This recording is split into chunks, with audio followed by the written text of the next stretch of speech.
Buenas, mi nombre es Ana Torrera, cursante de la materia Medicina Legal, y estaré abordando temas como los tipos de muerte, la tanacrotonodiagnóstico, la inhumación, la exhumación y la cremación. Como tipo de muerte encontramos la muerte aparente, la muerte cerebral, la muerte súbita, la muerte clínica, que es la muerte real, y la dosimacias. Como muerte aparente entendemos ese cuadro patológico que puede presentar una persona donde sus signos vitales son reducidos a su más mínima expresión o que son palpables, por ejemplo la respiración, sus signos cardíacos, sus signos vitales, su respiración, la movilidad de sus extremidades. Son personas que aparentemente o a simple vista parecen no tener signos vitales o signos de vida. Son aquellos casos como los comas, como las intoxicaciones severas, la asfixia mecánica. Son personas que pierden por completo la conciencia, la inamovilidad de su cuerpo y incluso hay ausencia de sus latidos cardíacos. El pulso, pues, que es lo que nosotros entendemos. La muerte clínica es esa muerte real, es la muerte donde existe la total desaparición de cualquier signo vital. Existe una pérdida total de la circulación, de la respiración y actividades neurológicas. Tenemos también la muerte cerebral, que es a lo mismo la suspensión total, definitiva e irreversible de las funciones cerebrales de una persona. Entre sus mayores características encontramos la ausencia total a los estímulos, al tener una respuesta, ausencia de esos reflejos, de que pueda responder ante ciertos estímulos. La muerte súbita es una muerte inesperada, es una muerte que sucede de un momento a otro, que familiares, amigos no esperan que la persona fallezca, incluso a la misma persona le cae por sorpresa. Es ese tipo de muerte donde la persona le deja de funcionar su corazón de un momento a otro. Ahora vamos a hablar sobre la tanatocronodiagnóstico. Es ese diagnóstico de en qué momento exacto puede morir una persona. Es la determinación. Cuando se consigue un cadáver, tratamos de buscar o de tener respuestas de la hora, de la causa, de en qué condiciones, qué pudo haber causado que esta persona falleciese. Hay ciertos parámetros para determinar si un cadáver es reciente, es antiguo, de acuerdo a sus restos, si los restos son esqueléticos. Por ejemplo, para determinar que un cadáver es temprano, podemos tomar como características el enfriamiento de la persona, del cadáver, la deshidratación, la lividez, la rigidez y el espasmo. Como lividez entendemos que es cuando presionamos a la persona y queda la marca de la presión que hemos hecho, que se conoce como lividez móvil. Si esta permanece es porque el cadáver no tiene más de 8 a 12 horas de fallecido. En cambio, también está la lividez fija, que es cuando pasa el cadáver ya tiene más de 12 horas, que es cuando la presión desaparece. La rigidez también, cuando un cadáver se encuentra duro, es porque de alguna manera, no está tan duro, sino que todavía puede mover sus extremidades o puede ser manipulado. Entonces ese tipo de persona ha sido temprana su muerte. Al igual que el enfriamiento, el que una persona se mantenga fría o calientita es porque no tiene mucho tiempo de muerte, no presenta tampoco muchos moretones. Cuando una persona ya ha pasado más de 8, 12, 24, 72, sobre todo 72 horas, ya las personas tienden a ponerse todas moradas.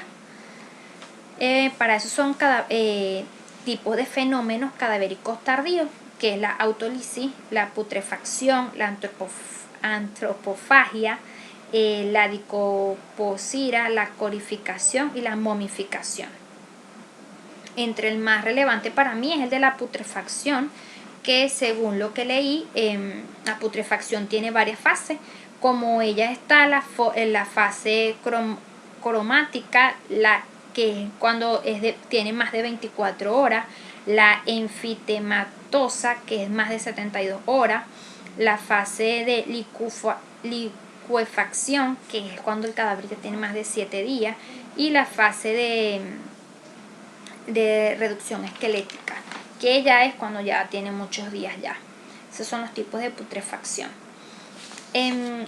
Este diagnóstico es determinante para muchos casos, dependiendo también del caso judicial que se esté estudiando. Al igual que es importante mencionar que las autopsias se le hacen solo a casos de personas que han sido víctimas de accidentes, de asesinatos, que han sido encontradas de una manera trágica. A ese tipo de personas es que se le hace la autopsia, porque es necesario determinar para efectos judiciales si se tiene un culpable, es necesario determinar el tiempo, las condiciones, cómo la mató, la causa. Digamos que el protocolo para un forense debe de buscar cubrir ciertas pautas, por ejemplo, los mecanismos de muerte de la persona o del cadáver, la causa de muerte, la manera de la muerte y el nexo de la causalidad. Una vez que el forense determina todo este tipo de parámetros del protocolo que debe seguir, él debe emitir un informe. Este informe es el que va a ser usado judicialmente para condenar o para favorecer a una persona que realmente se presuma que es inocente. Entonces, digamos que la preparación de este informe es vital para muchos de los casos judiciales. Otra de las cosas importantes para mencionar es la inhumación y la exhumación de un cadáver. Recordemos que la inhumación es el enterrar a un cadáver. Para enterrarlo en este país, y bueno, en la mayoría de los países se siguen ciertos protocolos y por ello es necesario el informe del forense.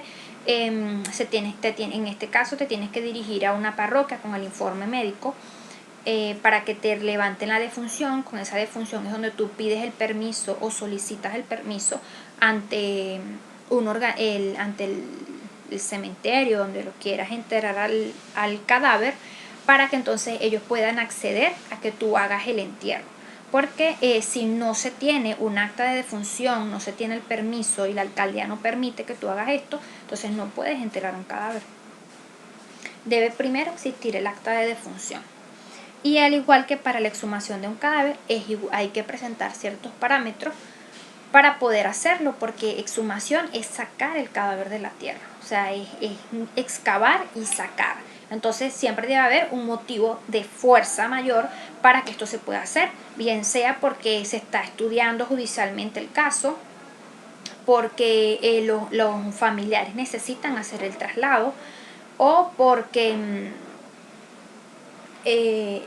así se requiere, porque siempre son agentes de fuerza mayor.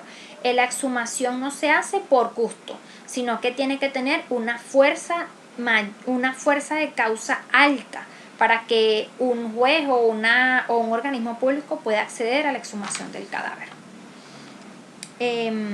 Digamos que la importancia de estas necropsias forenses o de estos resultados forenses son vitales en muchos casos. Y la determinación de la muerte o del estado, el recibir un cadáver y hacerles un estudio patológico a esa persona forense post-mortem es vital para muchos casos, para determinar y encontrar un culpable en muchas de las ocasiones, bueno, en la mayoría de las ocasiones. Sobre todo, por ejemplo, cuando es en pruebas balísticas, entonces es necesaria el estudio de la trayectoria de la bala, qué órganos tocó, cuál fue, imagínate que son muchos los campos y muchas las posibilidades de estudio de un forense para la determinación de causa de muerte de un cadáver. En Venezuela y en todos los países, esto es un diagnóstico vital para la garantía de seguridad social de un país. Gracias.